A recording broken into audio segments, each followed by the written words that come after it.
Christmas today is soft, warm lights, full tables, safe homes. But in medieval Europe, Christmas was something else entirely. For ordinary people, it wasn't comforting. It was terrifying. If you were poor, sick, traveling, or unlucky, Christmas could be the moment everything went wrong. And by the end of this video, you'll understand why winter festivals weren't celebrations of joy. They were rituals of survival. Before we begin, if you enjoy dark, real history told through atmosphere and art, you're in the right place. And if this kind of content speaks to you, you'll probably want to stay around. More stories like this are coming. Now let's strip away the myth. Because medieval Christmas wasn't about peace.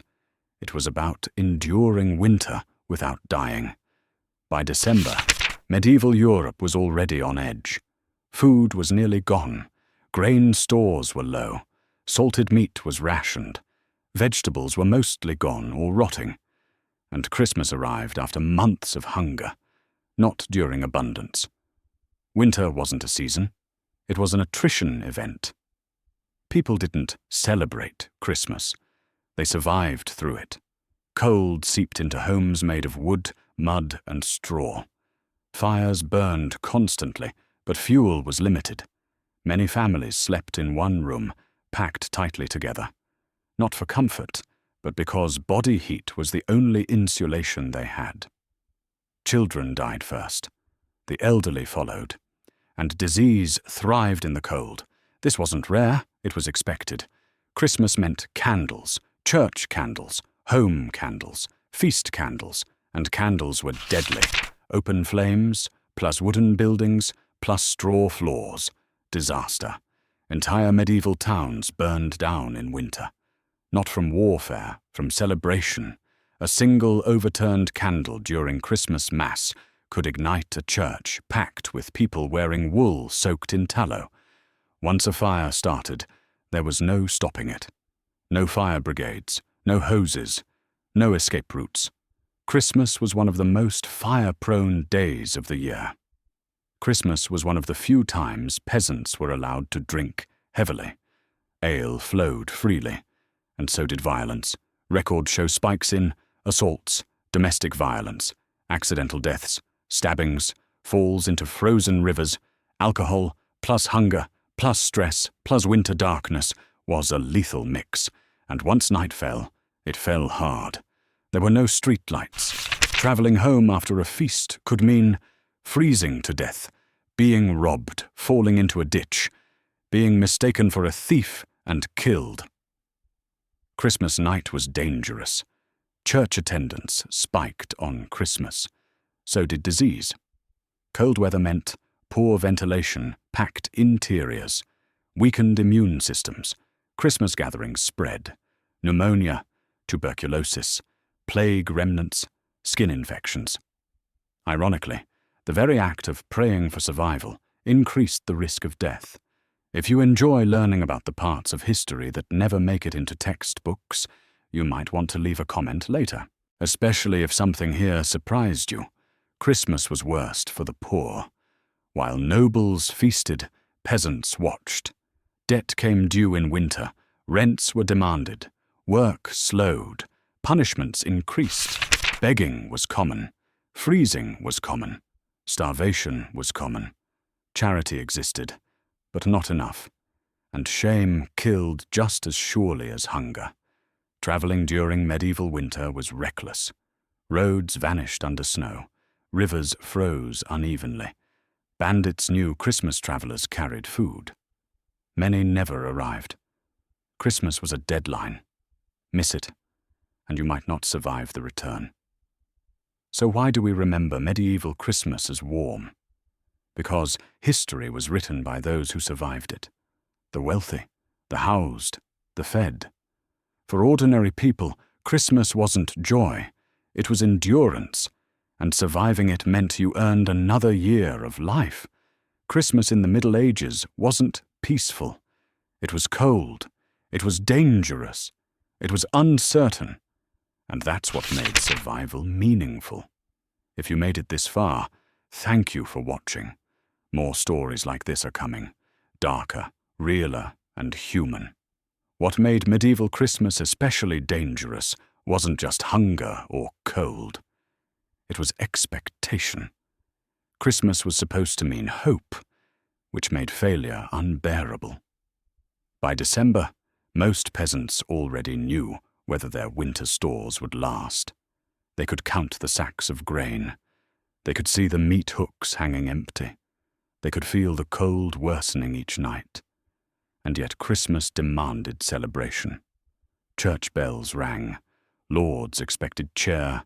Customs demanded obedience. You were expected to smile while starving. That psychological pressure mattered. Medieval court records show increased suicides during winter festivals, something rarely discussed.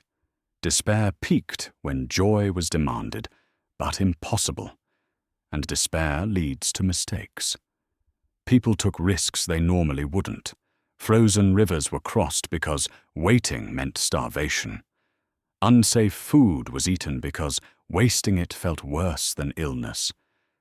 Children were sent begging farther from home. Christmas didn't just expose danger, it forced people into it. A man who slipped on ice in July broke a bone. A man who slipped on ice in December froze before morning. Survival margins vanished. Winter crime was different. Not opportunistic, desperate. Theft spiked sharply around Christmas week. Not luxury items, bread, firewood, candles. Punishments did not pause for the holiday. Executions occurred in winter. Floggings occurred in snow. Imprisonment meant freezing cells. A stolen loaf could end a life. Ironically, religion amplified risk. Christmas fasting rules existed even during shortages. Confession lines packed churches. Pilgrimages increased despite winter roads. People believed suffering brought salvation. Some welcomed hardship. Others died from it. If you're still watching, you already understand something most people don't. History isn't clean.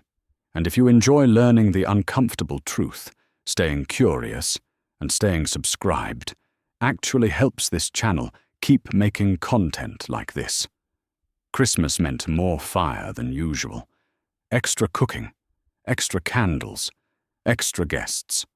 Entire medieval neighborhoods burned on Christmas Eve alone. Fire was fast, water was frozen, buckets cracked. People panicked. Survivors often froze afterward, homeless in winter. Fire didn't just kill directly, it removed shelter. Livestock were brought indoors during winter. Pigs, chickens, goats. They shared space with people.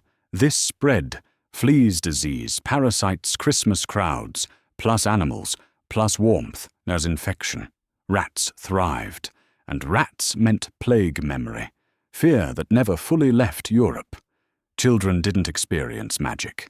They experienced loss.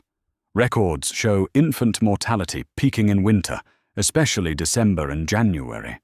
Cold lungs, weak nutrition, crowded homes. Christmas baptisms were common, not celebratory but urgent.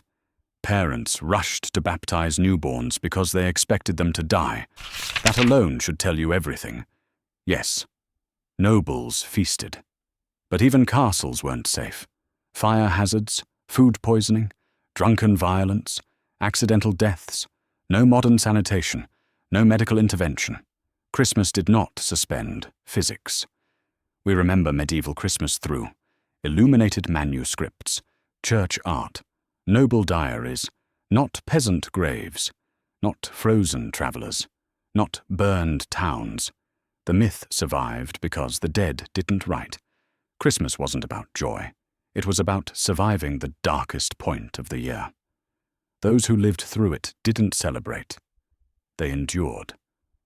And that endurance shaped medieval life more than any feast ever could. If this changed how you see history, let me know in the comments.